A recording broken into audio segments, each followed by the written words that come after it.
बहुत समय पहले की बात है। एक घना और हरा भरा जंगल था। उस जंगल में तरह तरह के जानवर खुशी खुशी रहते थे। जंगल में एक हिरण रहता था जिसका नाम चंचल था। चंचल बहुत भोला, दयालु और सब पर जल्दी भरोसा करने वाला था। उसकी एक सच्ची दोस्त थी कौआ, जिसका नाम बुद्धू था। बुद्धू बहुत समझदार और दूर की सोच रखने वाला था। एक दिन जंगल में एक लोमड़ी आई।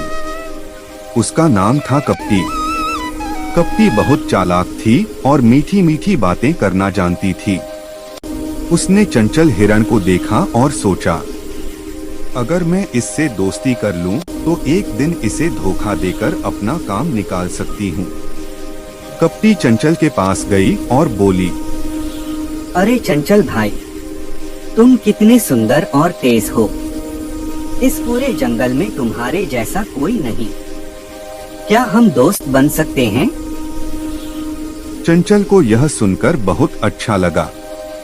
उसने बिना सोचे समझे कहा, हाँ, क्यों नहीं। दोस्ती तो बहुत अच्छी बात है। बुद्धू कौआ यह सब देख रहा था। उसे कपटी की नीयत पर शक हुआ। उसने चंचल से कहा, मित्र, हर मीठी बात करने वाला सच्चा दोस्त नहीं होता। सावधान रहो। लेकिन चंचल ने उसकी बात नहीं मानी। वह बोला, नहीं बुद्धू, तुम बेवजह शक कर रहे हो। कपटी बहुत अच्छी है। कुछ दिन बीत गए।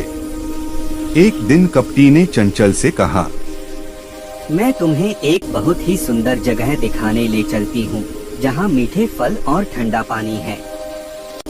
चंचल खुशी खुशी उसके साथ चल पड़ा। बुद्धू कौआ भी दूर से उन पर नजर रखे हुए था। कपटी चंचल को एक सुनसान जगह पर ले गई, जहाँ शिकारी का जाल बिछा हुआ था। जैसे ही चंचल आगे बढ़ा, वह जाल में फंस गया। चंचल घबरा गया और जोर जोर से चिल्लाने लगा, मुझे बचाओ, मुझे बचाओ।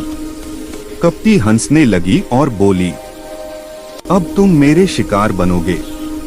उसी समय बुद्धू कौआ वहां पहुंच गया।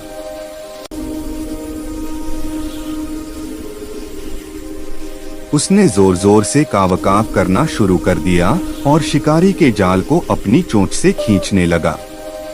उसकी आवाज सुनकर आसपास के जानवर भी इकट्ठा हो गए।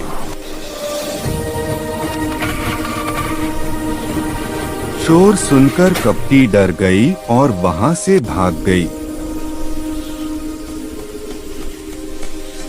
थोड़ी कोशिश के बाद चंचल जाल से बाहर निकल आया। चंचल की आंखों में आंसू थे। उसने बुद्धू से कहा, मित्र, तुम सही थे। मित्र, तुम सही थे। मैंने तुम्हारी बात नहीं मानी और आज मुझे सबक मिल गया। बुद्धू ने कहा, कोई बात नहीं मित्र, गलती से ही इंसान सीखता है। लेकिन अब से सोच समझकर ही दोस्त बनाना। उस दिन के बाद चंचल ने कभी भी बिना समझे किसी पर भरोसा नहीं किया। दोस्ती की कीमत समझ गया।